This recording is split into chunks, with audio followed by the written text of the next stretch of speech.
네, 오늘 하나님 말씀 마태복음 14장 22절부터 32절까지 말씀을 읽겠습니다.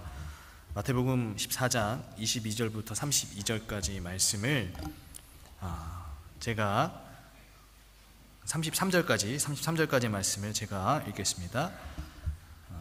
예수께서 즉시 제자들을 재촉하사 자기가 무리를 보내는 동안에 배를 타고 앞서 건너편으로 가게 하시고 무리를 보내신 후에 기도하러 따로 산에 올라가시니라. 저물매 거기 혼자 계시더니 배가 이미 육지에 수울이나 떠나서 바람이 거스름으로 물결로 말미암아 고난을 당하더라. 밤 사경에 예수께서 바다 위로 걸어서 제자들에게 오시니 제자들이 그가 바다 위로 걸어오심을 보고 놀라 유령이라 하며 무서워하여 소리 지르거늘 예수께서 즉시 이르시되 안심하라 나니 두려워하지 말라. 베드로가 대답하여 이르되 주여 만일 주님이시거든 나를 명하사 물 위로 오라 하소서 하니 오라 하시니 베드로가 배에서 내려 물 위로 걸어서 예수께로 가되 바람을 보고 무서워 빠져가는지라 소리질러 이르되 주여 나를 구원하소서 하니 예수께서 즉시 손을 내밀어 그를 붙잡으시며 이르시되 믿음이 작은 자여 왜 의심하였느냐 하시고 배에 함께 오르며 바람이 그치는지라.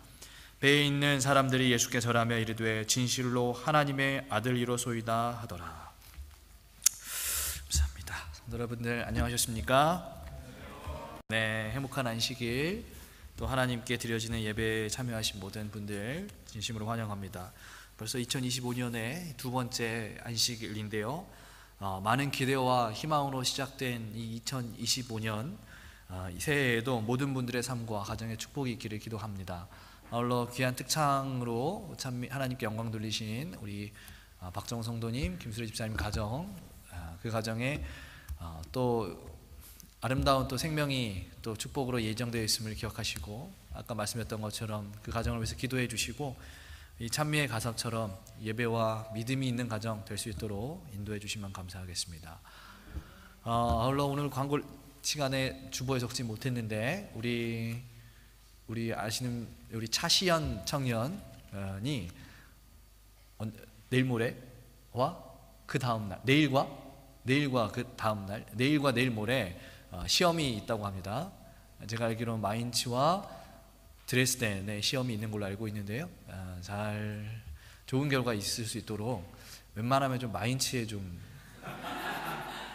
있을 수 있도록 기도해 주시면 감사하겠고 우리 그 최정임 청년도 같이 입시를 준비하고 있습니다. 음악 성악하는 우리 친구인데요. 입시 준비하고 있습니다. 우리 최정임 청년의 또 입시를 위해서도 기도해 주시면 감사하겠습니다. 오늘 이 새해를 시작하며 우리가 함께 어떤 말씀을 나누면 좋을까 고민하다 오늘 마태복음 14장의 이야기를 함께 꺼내게 되었는데요. 오늘 마태복음 14장의 이야기는 사실은 우리가 잘 아는 오병이어의 기적 그 다음에 나오는 이야기입니다. 예수님께서 물고기 2마리와 떡 5덩어리로 5,000명의 사람들을 먹이셨을 때 사람들의 마음속에는 기대와 소망이 있게 되었어요. 그 어떤 기대와 소망이었냐면 이제 이 사람이 우리의 왕으로 등극해서 이 우리가 사는 이 유대 땅을 진짜 파라다이스로 지상 낙원으로 정말 하나님께서 우리에게 약속하셨던 그 젖과 꿀이 흐르는 땅 그 땅으로 만들어 주실 것이라고 기대를 했죠. 오병이어의 기적을 예수님께서 딱 보여주시니까 사람들이 다 그렇게 기대를 하는 거예요. 하지만 예수님은 우리의 왕이시긴 하셨지만 그런 목적을 가지신 왕이 아니었죠. 일단 이 땅에 유대의 지상의 낙원을 세우시는 그러한 목적을 가지신 왕이 아니었고 예수님은 우리를 죄의 속박에서 건져내시고 또 우리를 구원하실 그러한 왕으로 오시는 것이 예수님의 왕의 모습입니다. 그리고 아이러니하게도 그 왕의 대관식은 십자가에서 이루어져야 할 것이었기 때문에 아직 지금 이 때는 예수님께서 이제 왕으로 등극할 때가 안 되었던 거죠. 그래서 이제 예수님은 더 이상 사람들이 많이 모여 있으면 더 열광적으로 이 예수님을 왕으로 추대할 것이었기에 이 메시아 즉 구세주에 대한 오해가 깊어질 것을 아시고 이 5,000명 이상 사람들을 이제 다 집으로 돌려보냈어요. 단호하게 그걸 해산시켰어요. 나가라, 봐라, 아니다, 이제 가라. 근데 이제 이 5천 명이 넘는 사람들을 해산시키실 때, 집으로 돌아가라고 말씀하실 때 제자들에게도 한 가지 명령을 내리셨는데요. 그 명령이 무엇이냐면 22절에 보시면, 내가 이 사람들을 해산시키는 동안 어떻게 하라고 그러셨어요?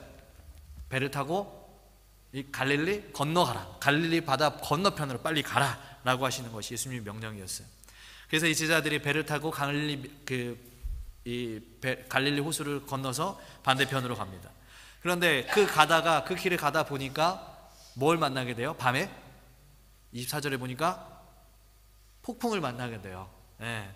이 여기 성경에 말씀에는 제자들이 바람이 거스름으로 물결로 말미암아 고난을 당했다라고 기록하고 있죠. 이 예수님의 명령에 따라 바다를 건너서 이제 갈릴리 반대편으로 가는 그 길에 폭풍을 만나게 되는 것입니다. 그렇게 바람과 제자들이 싸우고 있을 때 모든 것을 다 포기하게 되었어요. 이 바람을 우리가 이길 수가 없다, 이 폭풍을 이길 수가 없다. 그런데 갑자기 그 순간 이 폭풍 가운데 걸어오는 한 사람을 보게 되죠. 누구였습니까? 누가 그 폭풍 위를, 바다 위를 걸어오고 계셨어요? 예수님이 걸어오고 계셨죠. 근데 이 사람들은 그 걸어오신 예수님을 누구로 생각한 거예요? 유령으로 생각했습니다. 자신들을 죽음으로 데리고 갈 유령으로 생각했어요. 자기를 구원하러 오는 예수님, 그 분인데 이 사람들 어떻게 생각한 거예요? 나를 죽음으로 데려갈 유령으로 생각했다라고 하는 것입니다. 그때 예수님께서 이 제자들에게 말씀하십니다. 안심하라, 나니 두려워하지 말라. 그러면서 예수님의 그 모습을 나타내셨는데요. 근데 그때 베드로가 한 가지 이야기를 해요. 베드로가 참 믿음이 불편한 사람이었던 것 같아요. 네, 믿음이. 그래서 28절에 얘기하는데 뭐라고 얘기하냐면, 주여, 만일 주님이시거든 나를 명하사 나를 어디 위로 올라오게 하라고요? 그 물 위로 올라오게 하소서. 그 예수님께서 말씀하십니다. 물 위로 올라오라. 그때 베드로는 예수님의 이 말씀에 의지해서 바다 위로 발을 내딛었습니다. 그리고 실제로 어떻게 되었어요? 바다 위로 어떻게 되었어요? 물 위를 걷게 되었죠. 그런데 문제는 잠시 바다 위를 걸은 후에 이 베드로가 어떻게 되었다는 거예요. 물 위를 처음에는 걸었지만 잠시 후에는 여기 나오는 것처럼 바다에 빠져버렸다는 것입니다. 그리고 물에 빠져서 자신을 구해달라는 베드로의 외침을 들으시고 예수님은 즉시로 그 제자의 손을 잡으시고 믿음이 적은 자여 라고 말씀을 하십니다. 우리는 여기서 한 가지 질문이 생깁니다. 예수님의 수석제자입니다. 조금 전까지만 해도 오병이어의 기적을 보면서 예수님을 우리의 왕으로 추대하고 예수님의 그 기적적인 사건을 다 보았던 사람, 가장 가까이서 보았던 사람이 바로 베드로였습니다.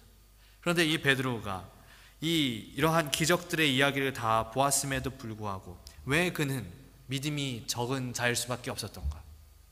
예수님께서 당신을 나타내시고 그리고 실제로 물 위로 걸러오시는 그 모습을 예수님께서 직접 보여주심에도 불구하고 왜 그는 아직까지 믿음이 적은 자일 수밖에 없었던가? 도대체 그것은 무슨 이유일까?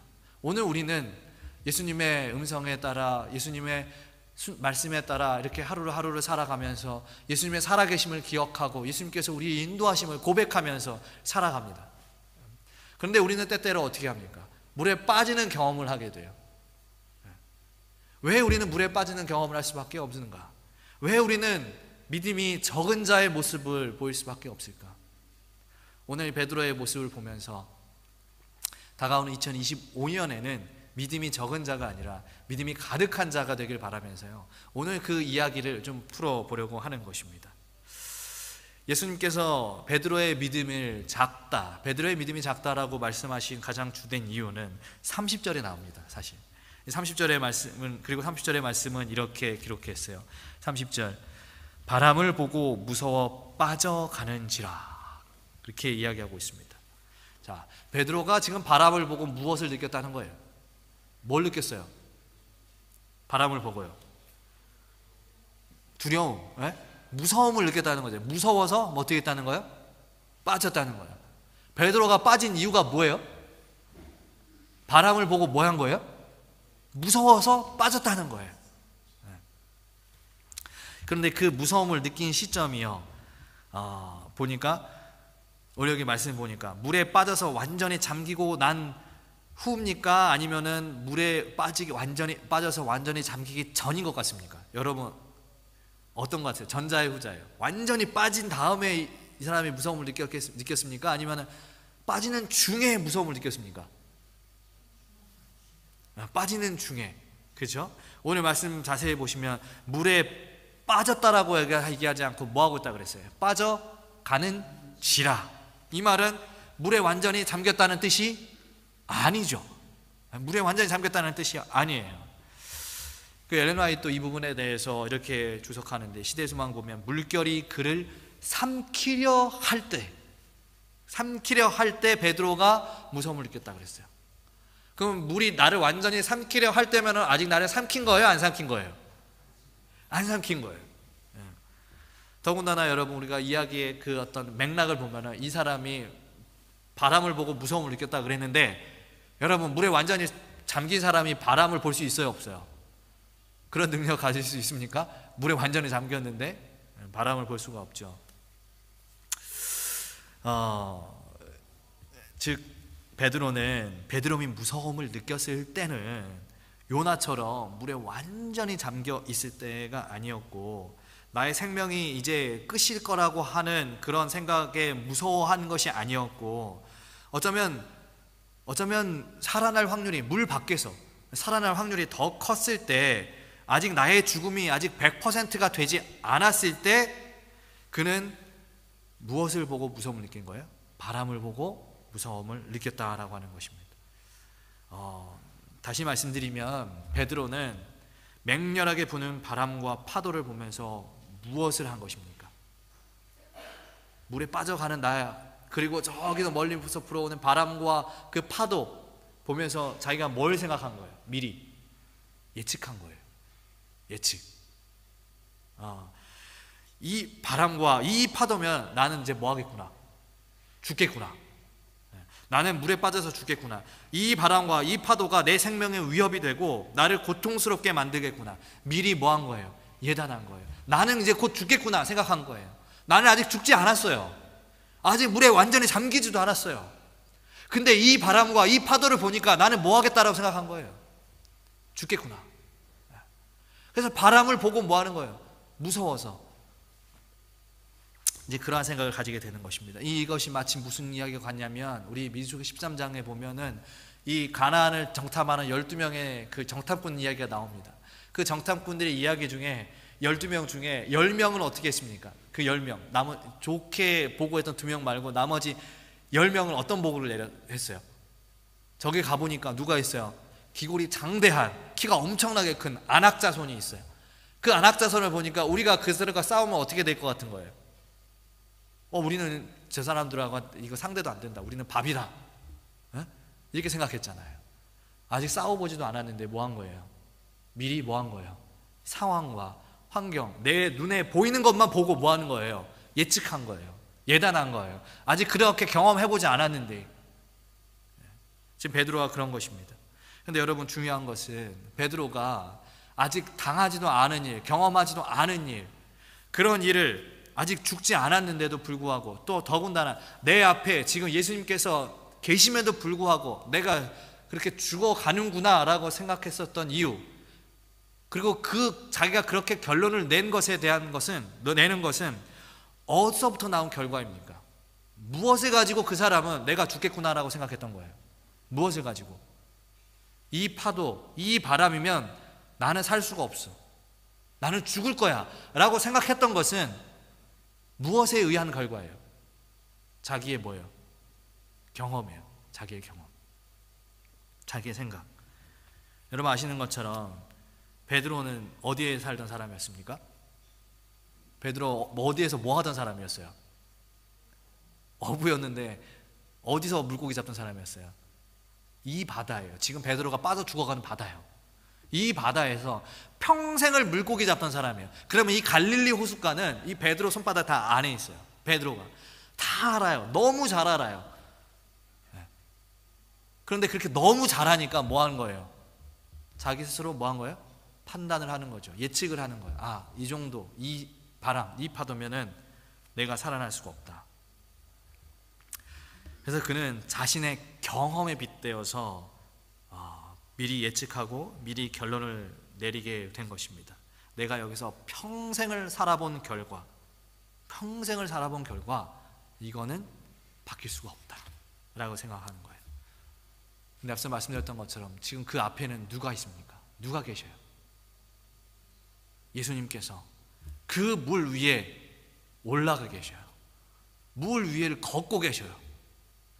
생명을 관장하시고 목숨을 건져내시는, 불과 몇 시간 전까지 수많은 사람들에게 기적을 베푸셨던 그 예수님, 그 물 위를 걸어오시는 예수님이 앞에 있는데, 누구보다 그리고 나를 사랑하시는 그 주님이 앞에 있는데, 베드로가 나의 경험에만 빗대어 살다 보니, 내가 느끼고 내가 체험했던 것만 그렇게 기억하며 살다 보니 이제 뭐 할 수밖에 없다고 생각하는 것입니까? 죽을 수밖에 없다고 생각하는 것입니다. 여러분 혹시 그 닷 내림 효과라고 아십니까? 닷 내림 효과? 우리가 배를 보면은 뭐가 있습니까? 배 앞에, 뭐 앞에 있는지 뒤에 있는지 모르겠지만 닷이라고 하는 게 있죠. 닷. 근데 여러분 그 닷이 하는 역할이 뭐죠? 혹시 아세요? 닷을 내리면 어떻게 해요? 배가? 네, 그 정박입니다. 고정되어 있는 것입니다. 닷은. 그래서 이 닷을 내리면 이 닷과 배를 연결해주는 그 어떤 뭐랄까, 요즘에 쇠사슬로 만들던데요. 예전에는 뭐 끈이었겠죠. 그 닷과 그 배를 연결해주는 그 선, 그 끈 외에는 배가 움직일 수가 없습니다. 그런데 우리의 생각과 선택도 그렇다 그래요. 마치 이 닷이라고 하는 기준에 묶여서 굉장히 제한적으로 움직일 수밖에 없는 그 배처럼 우리도 어떤 우리의 생각도 어떤 기준이 되시려면 그 선택의 폭이 굉장히 협소해진다라고 하는 것입니다. 한 예로 어디서 한 가지 실험을 했는데요. 여러분 몽골 아시죠? 몽골이라고 하는 이 나라를 생소하게 생각하는 서양인들에게 서양인들을 두 그룹으로 나눠서 질문을 했다고 해요. 첫 번째 그룹에는 몽골은 굉장히 아름다운 초원을 가진 나라입니다. 또 한 그룹은 이 몽골은 굉장히 척박한 사막이 있는 나라입니다 라고 정보를 주고 동일하게 질문을 했어요. 그러면 그 몽골에는 몇 명이 살까요? 이렇게 질문했다고 합니다. 여러분, 근데 여러분 생각, 몽골에 얼마의 인구가 살 것 같습니까? 몽골에는 실제로 333만 명 정도 산다고 하는데, 근데 첫 번째 몽골에 대한 정보를, 몽골은 굉장히 아름다운 초원과 평야가 있는 나라입니다 라고 정보를 준 그룹에게는 이 몽골의 인구를 이 10배 이상 엄청나게 많은 사람이 산다라고 생각했어요. 그런데 두 번째, 이 몽골은 굉장히 이 건조하고 사막이 많은 나라입니다 라고 정보를 준 그룹은 10배 이하, 몇십만 명 안 산다, 이렇게 한 거예요. 이 두 그룹의 차이를, 똑같은 질문을 했는데 이 두 그룹이 차이를 내는 이유가 무엇일까요? 무엇이었습니까? 정보를 어떻게 한 것입니까? 주었기 때문에요. 어떤 한 그룹에는 몽골은 굉장히 살기 좋은 그런 나라이다 라는 정보를 줬고요, 어떤 그룹에게는 굉장히 살기 힘든 나라다 라는 정보를 주었을 때 그 정보가 뭐가 되는 거예요? 닷이 되는 거예요. 그래서 그 사람들의 선택, 그 사람들의 생각의 폭을 완전히 작게 만드는 것입니다. 우리가 이처럼 기준이 되는 것에 크게 벗어나지 않으려고 하는 습성, 이것이 이 인간의 기본적인 특성이라고 합니다. 오늘 우리도 기준을 잘 내려야 되는 것입니다. 닻을 잘 내려야 되는 거예요. 오늘 이 베드로는 어디에 닻을 내리고 살았습니까? 자기의 경험에 닻을 내리고 살았던 거예요. 자기의 경험에, 내가 이거 해보니까 이렇더라. 근데 만일 베드로가 그 믿음의 닻을 예수님께 내렸다면 어떨까? 그 베드로가 예수님께 그 믿음의 닻을 내렸다면 폭풍과 파도를 뚫고 오시는 예수님, 자신을 물 위로 걷게 하신 그 예수님에게 믿음의 닻을 내렸다면 그 무서움을 느꼈을까? 그렇지 않았겠죠. 예수님께 닻을 내렸다면 자신의 눈앞에 아무리 큰 폭풍과 성난 파도가 있다 해도 무서워하지 않았을 것입니다. 하지만 그렇게 하지 못했기에 아직 다 빠지지 않았음에도 불구하고 일어나지 않을 일에 미리 걱정하고 염려하고 두려워할 수밖에 없었던 것입니다. 그리고 예수님은 이러한 모습을 보시고 그를 믿음이 작은 자여라고 말씀을 하시는 것입니다.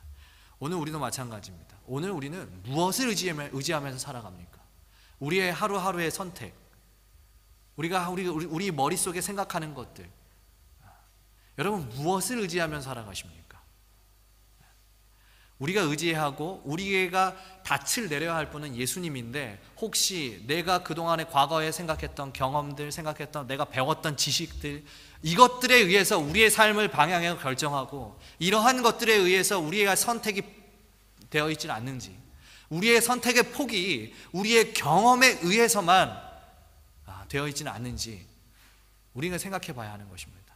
여러분, 예수님은 우리의 경험 그 이상으로 많은 것을 이루실 수 있는 분입니다. 여러분 생각해 보세요. 베드로가 예수님께서 물 위를 걸어 오셨을 때 그 뱃속에 과연 누가 예수님께서 물 위를 걸어 오신다라고 생각했겠습니까? 아무도 생각 못했어요. 왜요? 아무도 경험하지 못했기 때문입니다.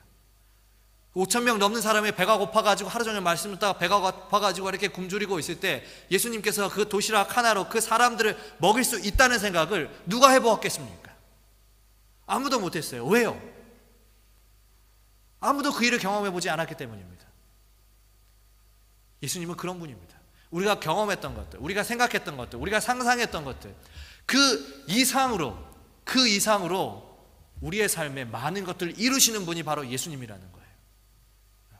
여러분 2024년 우리 과거의 삶을, 여러분의 각자 인생의 과거의 삶 속에 여러분 많은 경험들과 많은 지식들을 축적해 나가시면서 살아가셨을 것입니다. 그러나 여러분, 예수님은 우리가 경험했던 그 이상으로 우리의 삶에 더 나은, 더 좋은 희망을 주실 것입니다. 더 놀라운 일들을 우리의 삶에 써 가실 것입니다. 어떻게 하면요? 우리가 주님께 믿음의 닻을 내리면, 내 의지대로 사는 게 아니고, 내 경험에 비추어서 사는 게 아니고, 세상에 어느 것을 의지해서 사는 것이 아니고, 온전히 주님만 의지하면서 우리가 살아갔을 때 예수님은 우리가 상상하지 못할 그러한 역사를 쓰신다는 것입니다. 이번에 제가 여행을 갔잖아요. 휴가를 갔잖아요. 근데 아시는 분은 아시겠지만 가방을 잊어버렸어요. 경유를 했는데 가방에 캐리어가 안 온 거예요. 그 항공사 다시는 타지 말아야지. 그래서 이런 생각하고, 여기서 그때 아침에 눈이 와가지고 출발 시간이 한 30-40분 이제 좀 딜레이가 됐었는데, 아마 그 경유했던 그 경유지에서 이게 좀 시간이 짧았나 봐요. 그래서 사람은 우리가 열심히 뛰어가서 사람은 탔는데 짐이 안 온 거예요. 그래가지고 어떻게 하지 고민하다가 계속 뭘 하게 됐냐면, 제가 아시는 것처럼 지난번에 지갑을 잊어버렸잖아요. 그래서 제가 GPS를 여러 개 샀습니다. 아마존에서 카드형 GPS, 이렇게 토큰형 GPS, 요즘에 그 싸게 잘 나오더라고요. 그래가지고 캐리어에다가 그 GPS를 하나 넣어놨어요. 네. 자꾸 보는데 그것만 보고 있는 거예요. 왜 어디 있나, 내 가방 어디 있나. 비행기를 탔는데 왜 이 가방이 내 비행기에 같이 있지 않지? 설마 고장났나? 그러면서 그 최종 목적지에 내렸는데 아직도 그 가방이 경유지에 있는 거예요. 설마 아니겠지. 그 짐이 나오는 그 벨트 옆에서 계속 보면서 나오기를 기대하는데 아니나 다를까 짐이 안 왔어요. 처음 경험한 일이었거든요. 그 짐이 안 오는데 그러면 그거를 이제 어떻게 해야 되지? 그래서 물어보니까 여기다 뭐 신고하고 이렇게 하래요. 그러면 어떻게 할 거래요. 근데 그거를 이 사람들이 뭐 여러분 다 아시는 것처럼 유럽의 사람들이 빠릿빠릿하지 않잖아요. 그래서 이게 제대로 갖다 줄까? 내가 여기서 여행 다 마치고 다시 돌아갈 때 이제 배달되면 어떻게 하나? 고민하다가 막 이렇게 주소 막 넣고 하는데 머리가 복잡해요. 그 순간에 참 믿음이 부족한 저는 무엇만 의지하게 되냐면 GPS만 의지하게 되는 거예요. GPS만. 참 부족한 사람이죠. GPS만 보면서 언제 오나 어디쯤 갔나.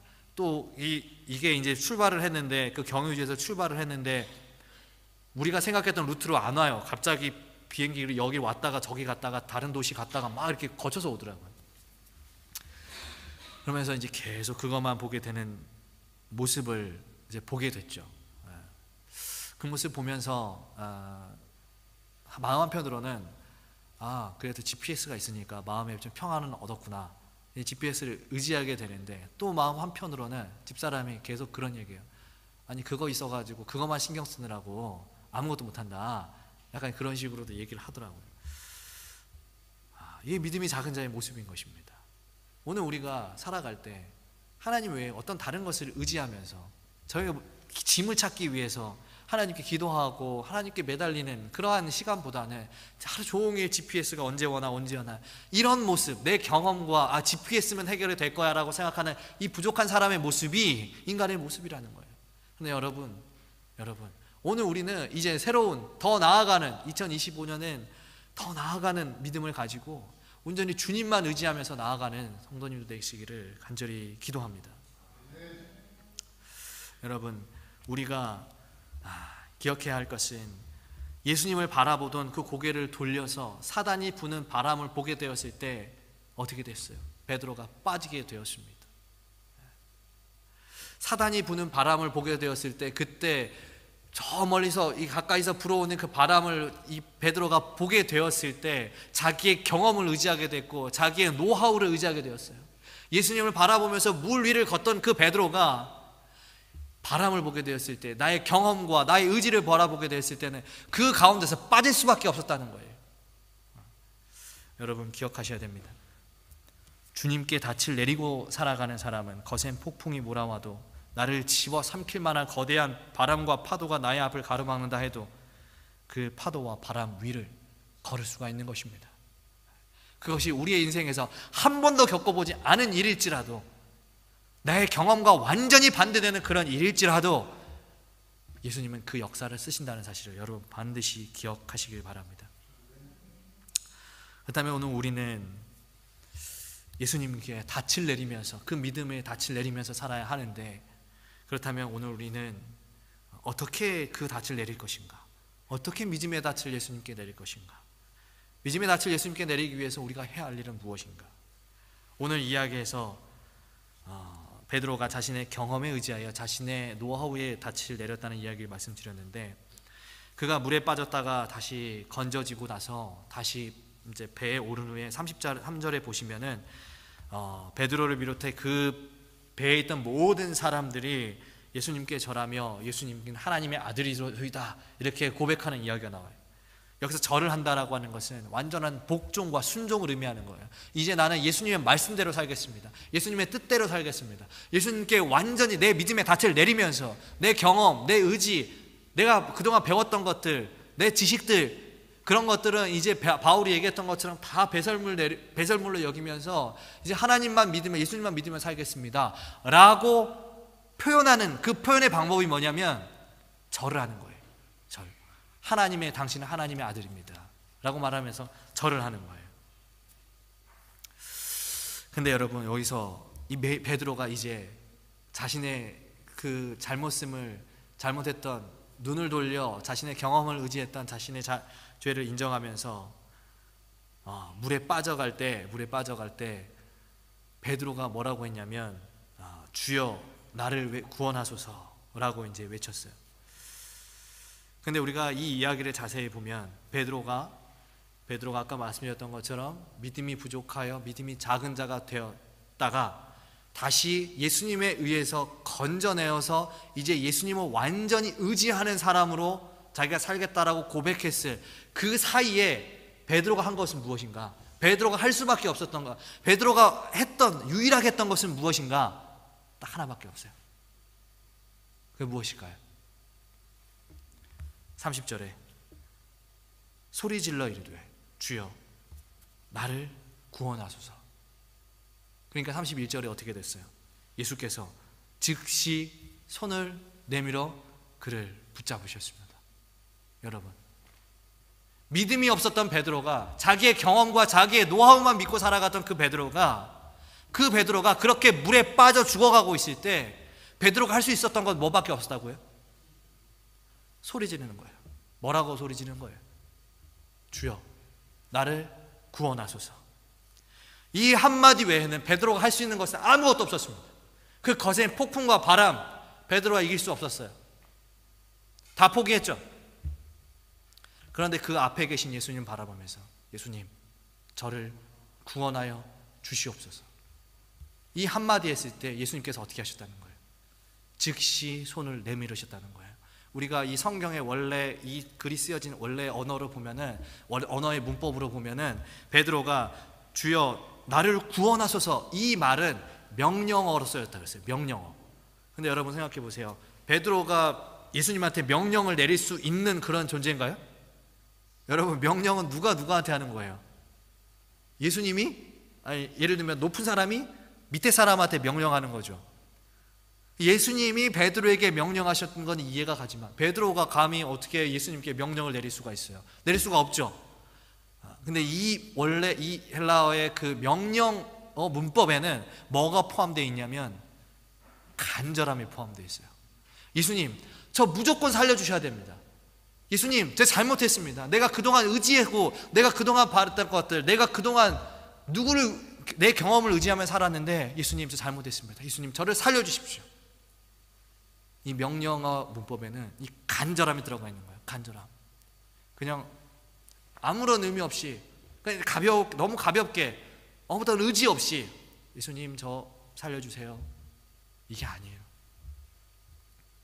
이 외침이 그런 외침이 아니에요. 여러분, 물에 빠져가는데 어떤 사람이 이렇게 저 살려주세요 이런 식으로 얘기하겠어요? 정말 간절한 마음으로 목숨을 다해서 저를 구원해달라고 외치는 것입니다. 여러분, 오늘 우리는요 너무나 거대한 폭풍과 바람 앞에 서 있어요. 사단이 우리 이 하늘에 가는 이 백성들을 우리가 생각할 수 없는 너무나 큰 폭풍과 바람 가지고 우리를 넘어뜨리려고, 물에 빠뜨리려고, 완전히 잠기게 하려고 노력할 거예요. 그리고 우리는 그런 현실 앞에 놓여 있어요. 여러분, 살아보시니까, 신앙하시면서 살아가 보니까 그렇잖아요. 너무나 힘든 일도 많고, 어려운 일도 많고, 부딪혀야 되는 일도 많고, 부딪혀서 실패할 때도 너무나 많고, 내 앞에 내가 부딪혀야 하는 그 거대한 산이 도저히 내가 넘을 수 없을 것 같은 그러한 두려움을 주는 산일 수도 있고, 그런데 그러한 시간들 속에서 우리에게 필요한 것은 무엇이냐면 간절한 외침이에요. 하나님, 이 거대한 바람 앞에서, 폭풍 앞에서 나를 구원하여 주시옵소서. 아무 의미 없이 그렇게 가벼운 마음으로 우리가 외치는 것이 아니고 마온 정성을 다해 내 목숨이 다하도록 그렇게 하나님께 부르짖는, 예수님께 부르짖는 그 한마디에 예수님은 손을 내미십니다. 우리가 이 폭풍 속에서 건져내짐을 당하는 것은, 구원을 받는 것은 많은 것이 필요한 게 아닙니다. 여러분, 많은 것을 할 수도 없어요. 그 폭풍 가운데서 우리가 무엇을 할 수 있습니까? 아무리 발버둥 쳐봤자 우리는 결국에 죽는 것 뿐인데, 우리가 할 수 있는 건 단 하나밖에 없어요. 내 앞에 계신 예수님 바라보면서 하나님, 나를 살려주시옵소서. 간절히 외치는 거예요.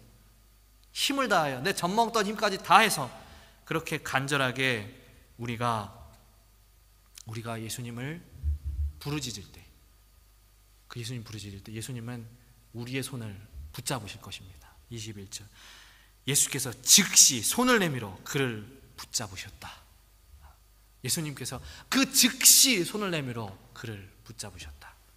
이것이 하나님께서, 예수님께서 우리에게 보여주신 구원의 방법입니다. 여러분, 오늘 우리는 하나님 앞에, 예수님 앞에 이러한 간절함을 가지고 살아가고 있습니까? 교회에 다니고 열심히 신앙하고 또 봉사하고 말씀을 보면서 가졌던 우리가 갖고 있는 그러한 신앙의 모습들에 간절함이 포함되어 있습니까? 정말 이거 아니면 안 된다라고 하는 그 간절함이 포함되어 있습니까? 아니면은 교회에서 열심히 봉사하고 교회에서 열심히 말씀 듣고 교회에서 간절한 모습을 가지지만 다시 세상에 돌아가서 일상에 돌아가서는 다시 내 경험과 내가 생각했던 것들을 의지하면서 살아가진 않습니까? 여러분, 간절함이라고 하는 것은 거기에 내 모든 것을 다 담는 것을 의미합니다. 이 교회의 시간뿐만 아니라 여러분의 일상 속에서 다가오는 2025년의 하루 삶 속에서 예수님께 매일매일 나를 구원해 달라고 외치는 그 음성이 우리에게 예수님께 들려질 때 예수님은 반드시 그 즉시로 손을 내밀어 우리를 구원하실 것입니다. 교회 증언 4권 368페이지에 있는 말씀 한 구절 읽겠습니다. 그대는 세상의 바다에 떠다닌다. 그대는 그대의 믿음을 지킬 필요가 있다. 그리스도를 믿는 체험적인 믿음이 그대에게 제일 중요한 것이 될 것이다. 오늘 세상의 바다에 떠다니는 오늘 우리에게 선지자에게 주시는 말씀은 우리의 믿음을 지켜야 한다라고 하는 것입니다. 간절한 믿음, 그리스도께서 나를 구원하실 것이라는 믿음 가지고 나를 구원해달라고, 내가 여기 싸우니 나를 구원해달라고 하는 그 믿음이 가장 중요하다는 것입니다. 그리고 우리가 그것을 경험하게 될 때, 체험적으로 그리스도께서 나를 구원하시는 것을 체험하게 되는 것이 우리가 하늘 가는 것에 가장 중요한 것이다 라고 가르치고 있습니다. 성도 여러분, 오늘 이 시간 다시 한번 질문드립니다. 오늘 우리는 온전히 하나님만, 예수님만 의지하면서 그분에게 닻을 내리면서 살아가고 있습니까? 예수님께 내린 닻이 튼튼합니까? 온전히 그분의 말씀과 그분의 음성에 의지하여 우리는 내 삶을 선택하고 하루하루를 살아가고 있습니까? 혹 그것이 연약하여, 그 닻이 너무 연약하여, 예수님께 내려진 닻이 너무 연약하여 끊어져서 세상 어디에 표류하고 있지는 않습니까? 오늘 믿음이 작은 자 베드로가 하나님께, 예수님께 부르짖음으로 그 믿음의 닻을 더욱 단단하게 고정시켰던 것처럼 이제 인생에 잦은 바람이 불 때, 혹은 별것 아닌 것처럼 보이는 그런 미풍이 불 때도 결코 우리 혼자 해결하려고 하지 마시고 하나님 의지하면서, 예수님 의지하면서 그분의 음성에 따라 예수님을 만나는 연습을 하셨으면 좋겠습니다. 그렇게 우리가 하루 이틀 예수님의 의지에서 살아가다 보면, 예수님 부르면서 의지하면서 그렇게 살아가다 보면 어느 순간 주님께 연결된 우리의 닻이 썩은 동아줄이 아니라 요즘 나오는 그 쇠사슬처럼 강한 닻이 되어 있을 것입니다. 이제 주님께 우리 모두가 단단히 고정되는 성도님 되길 바라면서요, 오늘 말씀 마칩니다.